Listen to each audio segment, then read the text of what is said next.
Okay, we are being live streamed. Excellent. Open up my chat software. So, how's your week been? Good? Very good. Things have been good. Thank God. How about you? It's been pretty good. A little stressful. I worked a lot this week and I'm working this weekend, so it's kind of Oh, stressful. uh, weather's going to get warmer, though. It'll be a little better. Yeah, it'll be nice, I hope. Yeah. So, I hope those of you who are joining on Facebook and YouTube will say hello. I got people saying hello, so hi. I'm glad you're here. I hope you're not shocked to see me as my normal self tonight, because tonight I'm going to be talking to you as modern historian Karen Q or Mrs. Q, and not my 18th century character. So we'll wait a few minutes for some other people to join us and for everything to get started, and then we'll get talking. I'm on Zoom here talking to my friend Ellen. Those of you on Facebook and YouTube, feel free to enter comments. Oh, Linda's here from the Bronx. Hi, Linda. I was just in the Bronx. Well, near the Bronx, getting my DAR award. So those of you who are out there in the National Society of the Daughters of the American Revolution, thank you for honoring me this year with your history medal. It's a great thing, the DIR History Medal, recognizing me for excellence in the field of American history. So I'm very proud to receive that. And thank you to my friends in the DAR all over the country, and especially the Chastity River, Georgia, and my own Bronx Benjamin Talmadge chapters for sponsoring me. It was a great event. Thank you so much for honoring me. So I think that's really, really cool that I got an award. Because I usually don't get awards for anything. So that was really wonderful. So thanks to all of you. Well So deserved. thank you, Ellen. Thank you. I worked really hard over the years to do my bit preserving the story of New York during the Revolutionary War, which is the story of the whole country, really, because it's very similar from colony to colony of what happened. And tonight, we're going to talk about those veterans that fought in that first war, our first veterans. Now, I know that out there at some point, somebody tonight or somebody watching in the future is going to make a comment. Some smarty pants is going to say she doesn't know what she's talking about. Memorial Day is only for those who died in service. And I do know that. I am aware of that. I had an uncle who died in the Marine Corps in service. I absolutely know that. A couple of the guys we're going to talk about tonight did die in service. But the reason I'm talking about all of the veterans on my tour route is that we in America are at a point of pretty much national disaster when it comes to knowing about the American Revolution. I get people on my tour all the time, every tour just about, who tell me, oh my God, I didn't know hardly anything you told me on this tour. This is devastating. We as Americans need to know our history, and we especially need to know why the Revolutionary War happened, who the people were who fought it, and why they were willing to do so. And I think tonight we all need to ask ourselves, if you were in their position, could you make the choice? Could you make the choice to risk losing everything you'd ever worked for, every penny you owned, every piece of land you acquired, everything you put together and saved for your children and grandchildren? Would you be willing to risk all of that for a concept of liberty and equality under the law? Because that is what happened then. Many people found it much easier to say, hey, I'm sticking with the British Empire. We have it good over here. We're protected by the common law, we're protected by their military, and we still get pretty much to govern ourselves. So even if we have to pay some taxes to a corrupt, government, a corrupt parliament, and even if our colonial officials here are a little bit corrupt, well, you know what? That's just the price we have to pay to be safe. British will protect us from all kinds of things. Well, it was kind of questionable whether or not the British really were going to or could even protect the colonies from external threats. And eventually, enough people said, no, it's not worth it.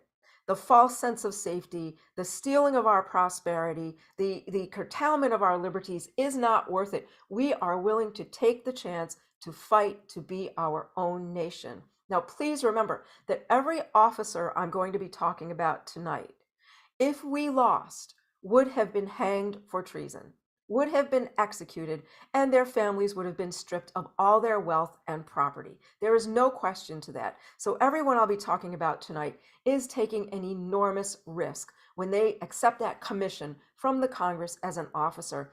And I think I am talking about all officers tonight, and that's not because I don't care about the enlisted men. It's just that they're not buried on my tour route.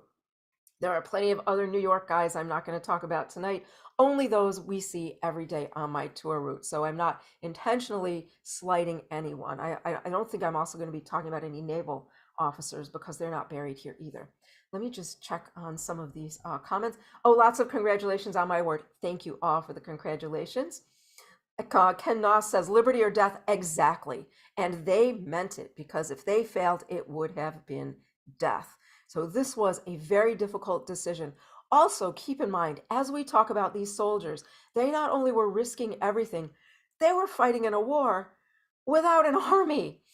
The Revolutionary War is a unique war in our history, one, because it's the war that created our nation, but also we didn't have an army at the time the war was fought. So England had an army, a huge navy. They were, as we'll mention during our chat tonight, the full force and fury of the British Empire. We had a lot of guys with a lot of heart, with a lot of will to fight, without training, without drills, without weapons, who the only clothing they had was the clothing they brought with them or a weapon they brought from their family homes. They had no idea how to fight. And in those first 2 years, it was a horrible struggle. They suffered through the summer heat. They suffered through the winter cold. It was awful. They never gave up, though. They didn't surrender, and they had the will to keep fighting for the ideal that this could be yours. This could be theirs.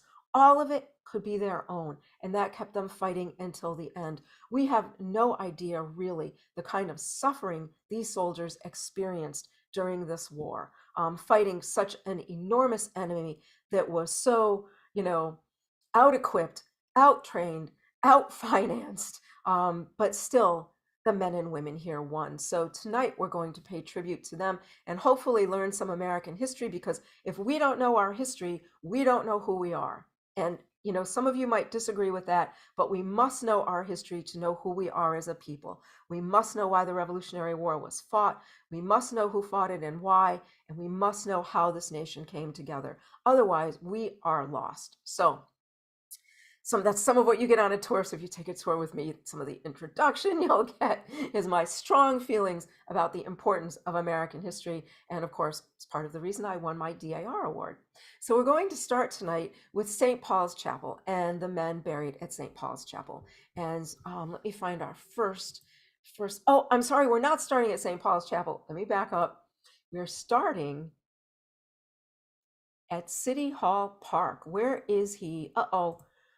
I forgot this guy. Let me find him. Hold on.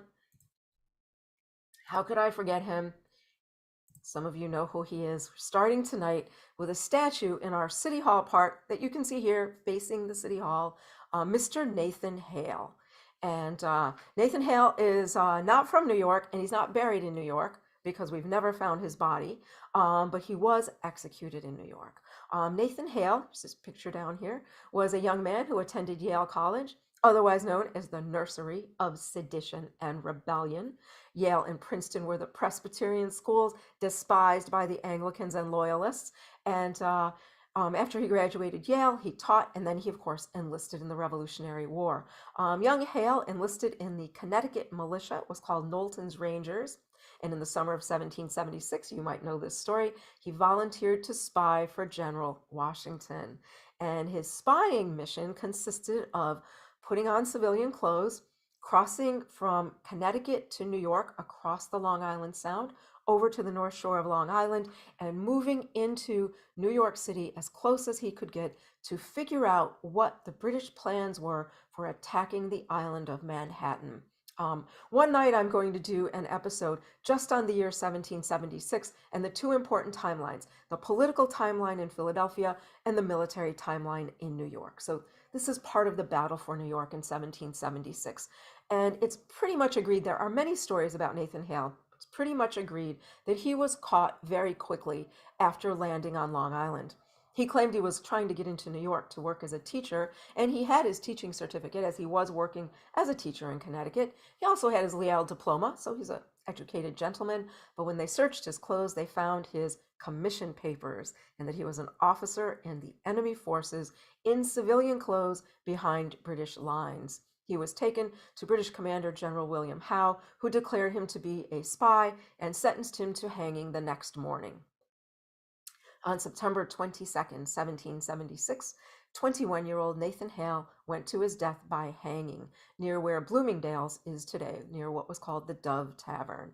He wasn't given a trial. A couple of British officers suggested to General Howe that they let Nathan Hale go, that he was just a boy. He didn't really know about warfare and that it would be a good overture to let him go. But Howe was under pressure from other commanders to not look weak, so Nathan Hale was hanged.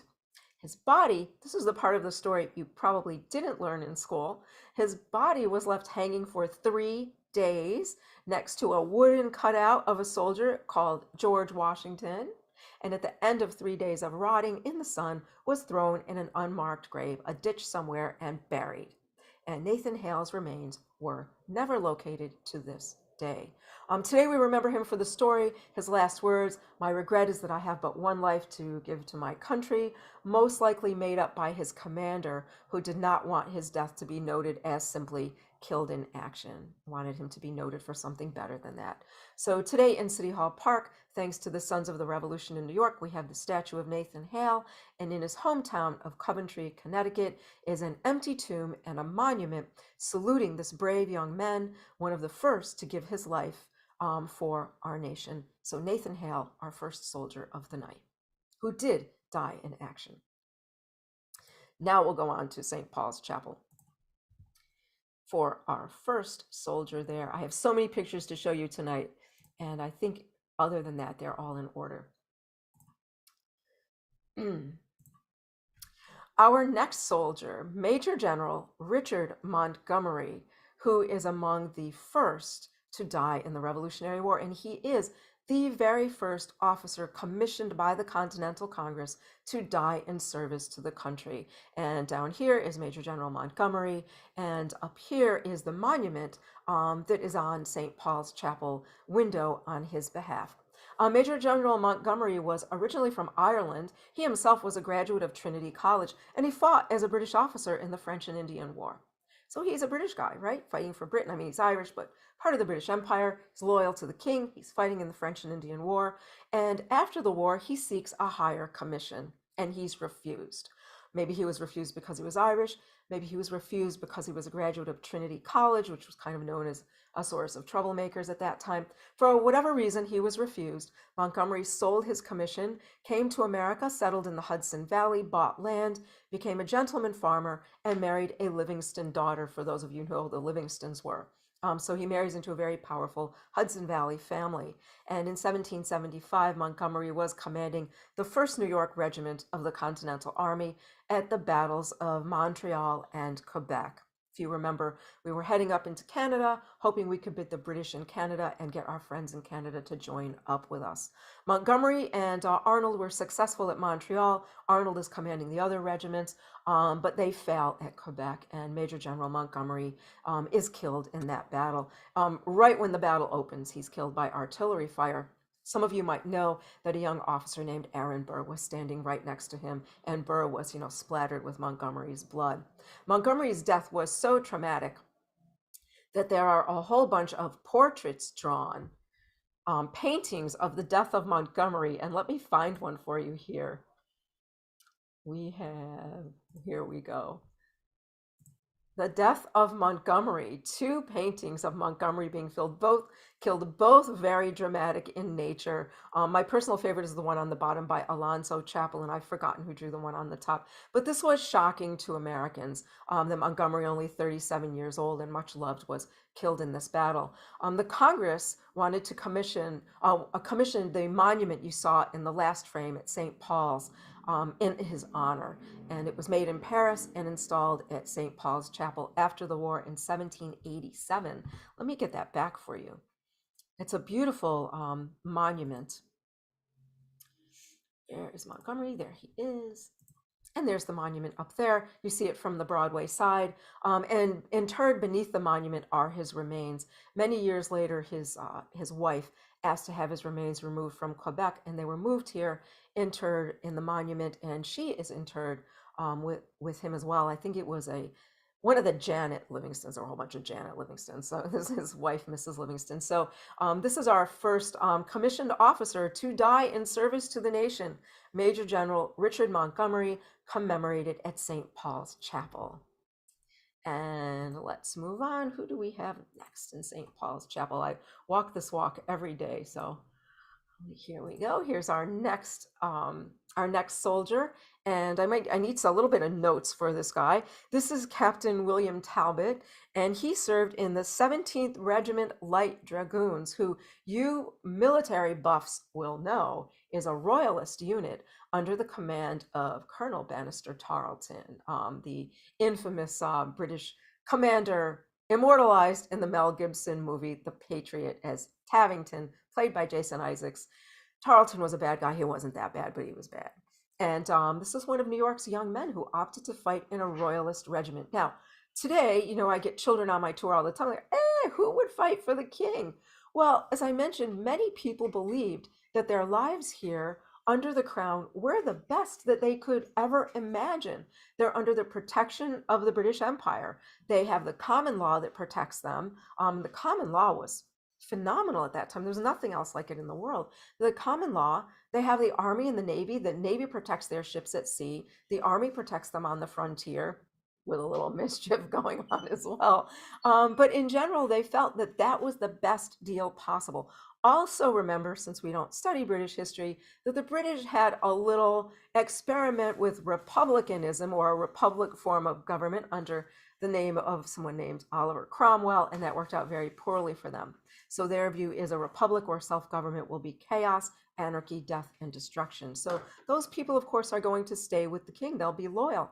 And then we simply have families like the Philippe's and Delancey family, who just are rich thanks to the crown. So, of course, they're going to support the crown as well. I'm not sure about Talbot's family and what his own personal reasons for fighting in a royal regiment were, but he chose to. He did fight in the Battle of Waxhaws, North Carolina, under Bannister Tarleton, where you might know they slaughtered all of the Virginians who surrendered at that battle, giving him the name Bloody Ban from that time forward. And in 1782, Talbot himself was killed in action in a battle, and his remains brought to New York, where he was buried in his family church, St. Paul. So right up here where you see the little brown grave with the flag is Captain Talbot. And our next grave in St. Paul's. And you guys who are online, please feel free to ask me any questions as we go through this, because I'm looking at your looking at the chat as I'm talking. Okay, who do we have here? Lucas and Sumner. In the middle of St. Paul's graveyard, if you're looking toward the World Trade Center, you'll see a massive tree with some hostas and graves around it. And this is Major John Lucas of the Georgia Line and Major John Sumner of the Massachusetts Line, both young men who served successfully in the Revolutionary War. Now, both of these men survived. They stayed in New York after the war, and New York was kind of a magnet for many men, officers who served. We have quite a few we're going to talk about today who are from other places but remained in New York after the war. And they are both original members of the Society of the Cincinnati. So you guys out there watching who are Society of the Cincinnati, they are two of the founding members of Washington's officers of that group. And they both died in 1789 during a yellow fever epidemic. And they are buried here together. And I want to read to you the epitaph that St. Paul's wrote for them. It's on the marker. It's also in their listing. If you heard that, that's Quintus Maximus Quinones. Our dog is yelping outside. It's just him. Their epitaph is, alike in arms, they ranged the glorious field. Alike in turn to death, the victors yield. Let me read that again. That was bad. Alike in arms, they range the glorious field. Alike in turn to death, the victors yield. So this is John Lucas and Jacob Sumter. Both young men fought in the Revolutionary War from their respective states, Massachusetts and Virginia, and remained here in New York at the end of the war. and nicely remembered in St. Paul's graveyard. Next, we have an interesting gentleman. This is John Vacher, and for those of you who speak French, forgive me for my pronunciation of his name. And Dr. Vacher was a surgeon and doctor during the Revolutionary War. He fought in the French regiments. He is one of the gentlemen who came from France and assisted us during the war. He's also a founding member of the Society of the Cincinnati, remained in New York after the war, and is buried in Trinity Graveyard. He also served on Washington's general staff as well. So John Vacher, and just today I was able to find this little drawing of him. I think it's a Trumbull. I'm not sure, this little pencil drawing of him. So John Vacher, a very brave man, came from France, fought with us, and stayed on to enjoy his freedom in America. I always do that. I'm so sorry. After Vacher, we should have, yes. You West Pointers out there who are watching, you should know this gentleman, Colonel Stephen Rochefontaine, first ever commander of the United States Army Corps of Engineers, colonel under the command of Rochambeau. He was elevated to the level of commander of the Army Corps of Engineers when he was 23 years old by George Washington, and he is the first commander of that unit to serve as commander of that unit. After the war, do I have anything about his where he fought? I don't. After the war, he stayed on in New York, and all you West Pointers know that he is a founder of the United States Military Academy at West Point, where he started the engineering school and taught there until his retirement. He requested that upon his death, he be buried in his new home, America, rather than with his family in France. And his daughter, by the way, was married in St. Paul's Chapel. So this is one of the biggest monuments at St. Paul's, Stephen Rochefontaine. And let's head on. He might be the last one in Trinity Church. Yes, so at St. Paul's Chapel. So Colonel Rochefontaine is the last one we're going to be talking about at St. Paul's. And, we're going to take a really quick run down Broadway, down to Trinity Church Graveyard, where right on the walkway at Broadway, you'll see a whole flat line of vaults with little flags on them. And we're going to talk about the second vault in that grouping, and that is John Morin Scott. Oh, I have a couple of questions. Are any Continental Army soldiers buried in New York City? Yes, those are the ones I'm talking about now. And there are more than just these. There are some buried in other graveyards, and one day we're going to do a tour out there. There are a whole bunch out at the Old Dutch Church in Staten Island, and I'll be doing a tour of that for you. You can come out and join me or watch it on virtually. So we're going to talk about those guys separately because there's some very special guys out in Staten Island. So these are the guys buried here in Lower Manhattan. There are some other parts of Manhattan and the other 5 boroughs as well. So John Morin Scott, one of my personal favorite New Yorkers of the Revolutionary War. John Morin Scott, another graduate of the Nursery of Sedition, Yale. He was a lawyer in a group of lawyers known as the Wicked Triumvirate, or the New York Triumvirate, that also included William Livingston and William Smith Jr. And these 3 young men as lawyers argued very many cases against the crown and often won their cases. They were what we would call heavy hitters of their time, and probably the most influential lawyers in the New York, New Jersey area. Of course, the governor of New York called them the Wicked Triumvirate. So they're a bunch of incredible guys. And John Morin Scott went on to fight in the Revolutionary War. Let me find my notes on him because I learned a lot of things about him today researching this that I didn't know before. He was, of course, a member and leader of the New York Sons of Liberty. The first group we're going to do here are all Sons of Liberty members. So he's a member of the Sons of Liberty and a leader. And of course, he's helping to write a lot of their speeches and propaganda, their broadsides and pamphlet and handbills. He's helping to write those along with William Livingston and some other guys. So he's active in that. And of course, he's going to be mustered in to fight in the Revolutionary War as a brigadier general, and he's present at a lot of the battles that occur around New York in 1776. So the Battle of Long Island, of course, today called the Battle of Brooklyn, he's there. He'll also be at the Battle of Harlem Heights later in 1776, and then the Battle of White Plains.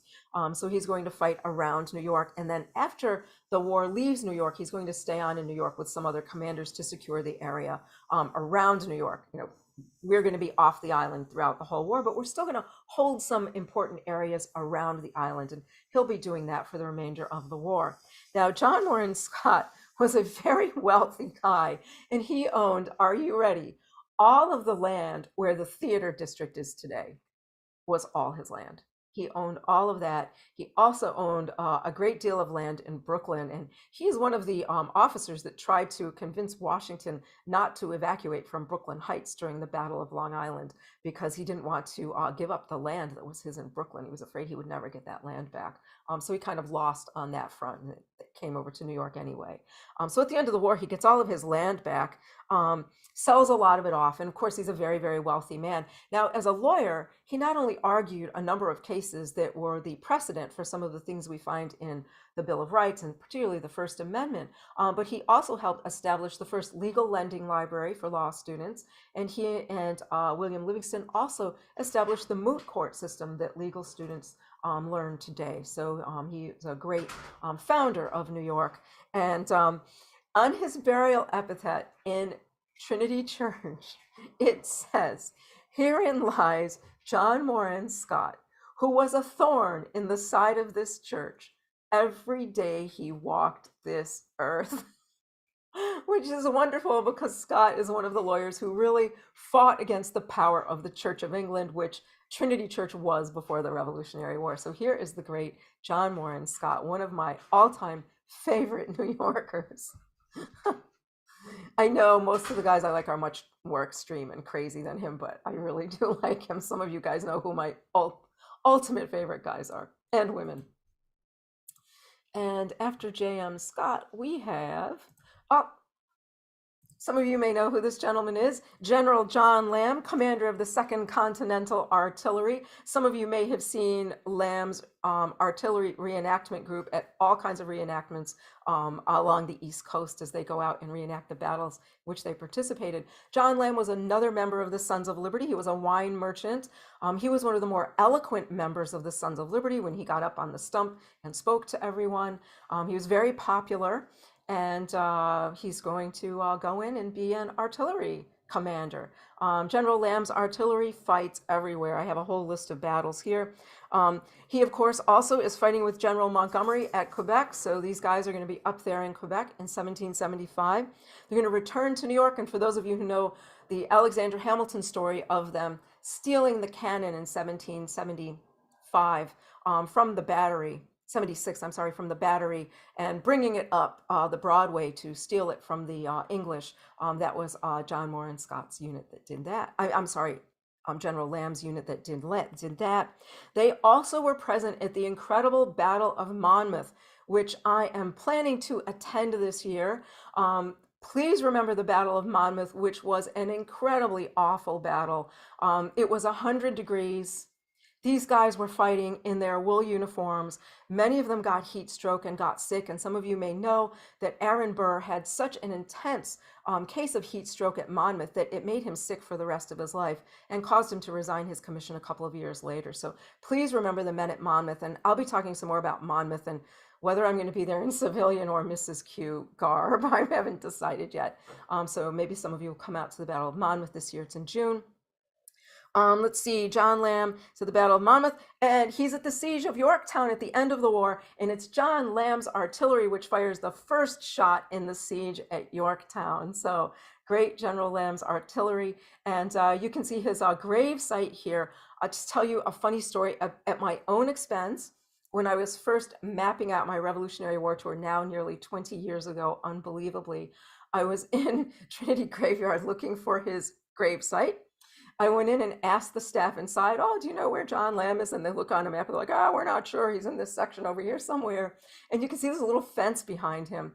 I got really frustrated and I went and sat down in front of that fence. And I was just, I'm never going to find this guy's grave. And I looked up and saw the cannonballs on the monument. And I realized I was right behind John Lamb's monument. So always remember where it is. So this is the great General John Lamb, and a little story about me not knowing anything when I started this out 20 years ago. Okay, who do we have after General Lamb? General Lamb.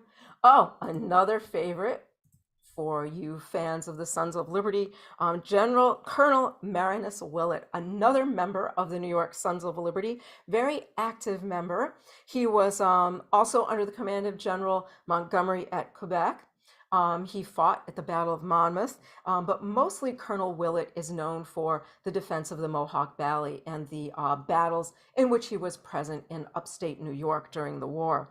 He was a very successful merchant and landowner, and after the war, he became a mayor of New York. For those of you who are fans, he was an anti-federalist. He did not like the idea of the presidency and warned against the presidency and the powers of the federal government. He was also a Burrite politically when it came to being a Democratic Republican. Now, the one big thing besides the war that Marinus Willett is known for, and I have to show you a picture of this. Where is it? Next one is a print called The Exploit of Marinus Willett. In 1775, when the British were fighting in Boston, the merchants in New York made a deal with the Sons of Liberty that when they supplied the British, they would supply them only with needs: clothes, blankets, food, no munitions. They could not send munitions to help fight against the people of Boston. And here you see Marinus Willett. This is on Broad Street. If you guys know where Broad Street is, this is right at Broad and Stone Street today. So here he is stopping this big caravan of carts. So Marinus Willett was in a tavern, of course, with his friends, and they see this caravan going by, and it's full of arms for these two ships that are waiting out in the harbor. Willett came out and he stopped the entire caravan, backed it up a few blocks.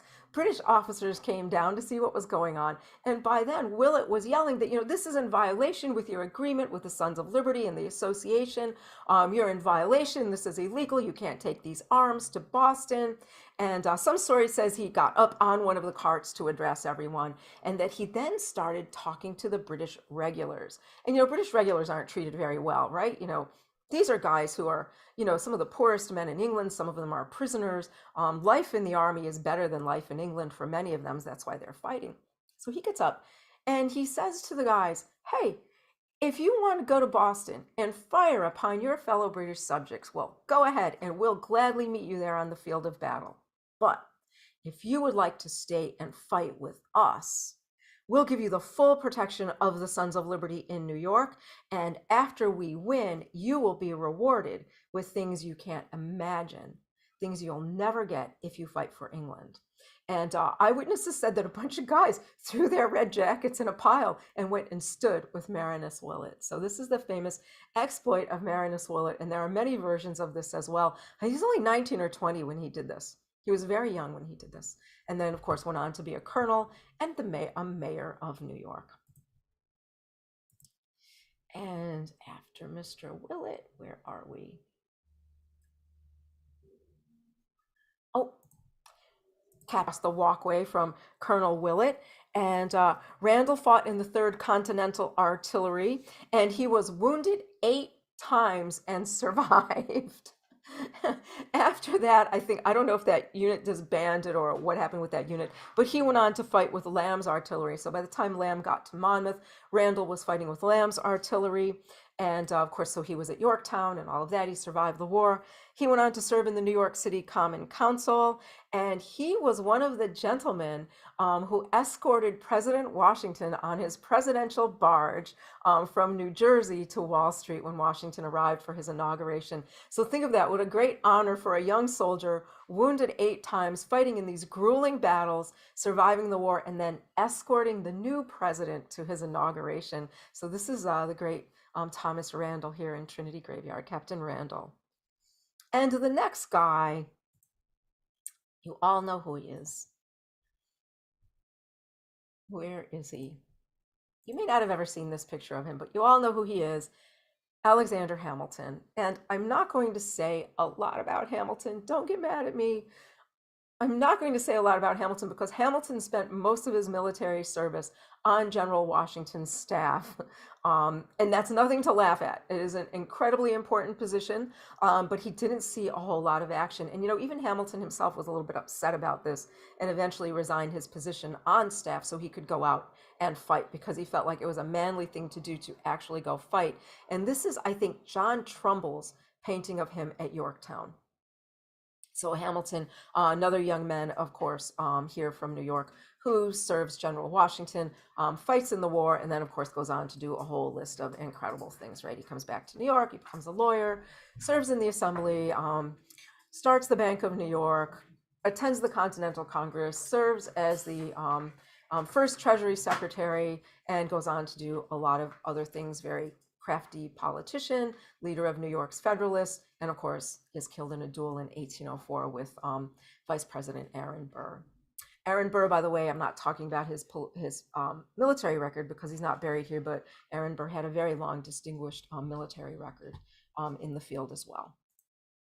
And last but not least, I think, some people will disagree with me, the greatest soldier in Trinity Graveyard. I mean, there are a lot of great ones. Where is he? Oh, here's the grave site. Here's the vault. Who I think is the greatest. Major General Lord Stirling, William Alexander. This is his whole family vault. Includes his father, James Alexander, the lawyer who argued the Zenger trial and brought us freedom of the press. His incredible mother, Mary Sprott Alexander, one of the greatest merchant ladies of her time, and their son, William Alexander. The Alexander family was from Scotland. They'd been cheated out of their land in Scotland by British Parliament. And as a result, the Continental Congress voted to name William Alexander the Earl of Stirling. So he's the only ever declared American lord, and throughout the war, everyone called him Lord Stirling. He was a great friend of General Washington's and served with incredible distinction. He also financed his regiment with his own family wealth. So his men really loved him, and he led them into battle, most notably in 1776 in the Battle of Brooklyn at the Old Stone House, where many of you might know more than 400 riflemen from the frontier went to their death. Lord Stirling stood there with all of them, facing off against the British and Hessians. It was a bloodbath. Stirling was an aristocrat. He was a general. He could have retreated with General Washington. Instead, he chose to stay with those men, fight with them, and hold off the British and the Hessians so Washington and the rest of the army could make it to Brooklyn Heights. He was taken prisoner there at that battle by the English, and they then later returned in officers' exchange. So that's just the beginning of Lord Stirling. He also will be at the crossing of the Delaware. So he's present for the crossing of the Delaware. He's present at the battles of Trenton and Princeton. He also goes on to Philadelphia, where he commands at Brandywine and Germantown. But one of the most incredible things he does is he is an old friend of General Washington's, and they're in correspondence. They were the French and Indian War together. Stirling is one of the older guys in the war at this time. And it was he who found out about the conspiracy to remove General Washington from command, known as the Conway Cabal. One of his officers, junior officers, had been out drinking with a bunch of other junior officers who spilled the beans about this plot. And he went back and told Stirling, and Stirling immediately sent a letter off to Washington warning him that this was going on. So a very honorable guy, Lord Stirling. Now, Stirling did not live to see the final liberation of New York in 1783 in November. He died in spring of that year. He was a heavy drinker, he had gout, and he eventually died from those medical problems. But one of my favorite places in all of New York, one day I was doing a tour. One of the guys on my tour wanted to see this grave, so we kind of detoured to see it. And when he saw this grave, he literally fell on his knees because he said he couldn't believe he was in the presence of the great William Alexander Lord Stirling. And I think I have some prints of him here so you can also see what he looked like. Stirling, there he is. There's Stirling, and this is just one of the many representations of the Battle of the Old Stone House, and brutal battle with over, as I said, 400 riflemen killed there. from Maryland and Pennsylvania. So, and there is Sterling up there. Sterling is a really colorful character and another one of my favorites. Some of you know that his mother is one of my favorite New Yorkers of all time, Mary Sprott Alexander, and she is going to be on my new tour coming out this summer, Great Ladies of Early New York. So I'm working on that tour now. Now, commemorating all of these gentlemen, and some I didn't even mention, as we leave Trinity Graveyard, we find the Society of the Cincinnati Marker. If you're facing Trinity Church and you go to look for it, it's on the left of the door. There's a tent there right now, and you kind of scooch behind the tent and you can see it, listing all of the Revolutionary War officers buried in all of the Trinity Church graveyards. So that would be Trinity Wall Street, St. Paul's Chapel, and also Trinity Uptown, because there are some there as well. So this lists all of them that are buried in those graveyards. So I'm just checking, do you have any questions about any of the men I talked about tonight or about the war? I think it's so super important for us to remember the Revolutionary War. Remember, since the war between the states or the Civil War, I don't want to, anger any of my followers by calling it the wrong name. So whichever you prefer to call it, since that war ended in 1865, we have not had war on American soil. We modern Americans do not know what it's like to have the possibility of soldiers in our backyard shooting at each other. Have you been to Gettysburg and you've seen the holes in the buildings, or you've heard the stories of people who were killed standing in their homes or on their porches? We have never experienced that. We don't know what that was like. We don't know what it's like to fight, and that under the threat of losing everything. Say your husband goes to fight and he's an officer and he loses, he'll be hanged. You'll lose all your property. Your children will have no inheritance. We have no idea what that was like. Plus, fighting without supplies, without food, without proper weapons. Remember, Lafayette said that he remembered at Valley Forge, as he was on his horse riding toward Valley Forge, he saw the bloody footprints in the snow of the men who had no shoes and had blisters and cut, bleeding feet, the bloody footprints in the snow. It's important that we remember all of that we remember those soldiers, we remember those families who stayed behind to keep things running here. We need to remember all of this and remember how important it was and how vital it is to what we call the American spirit. That is the American spirit, that you are willing to fight and lose everything for liberty, freedom, and prosperity. And that you are not going to just say, okay, a little bit of corruption is okay for safety. They would not be happy about that today, my friends. So that is my Memorial Day tribute to the gentlemen in the graveyards that I pass on all of my tours. If you enjoyed hearing me as my 21st century self, book a tour with me. It's the best way to support my work, is to book a tour with me. You can also, donate to me on Venmo. You can follow my Patreon, join me on Patreon, or you can send me stars on Facebook, super chat on YouTube. There's lots of ways to support my work.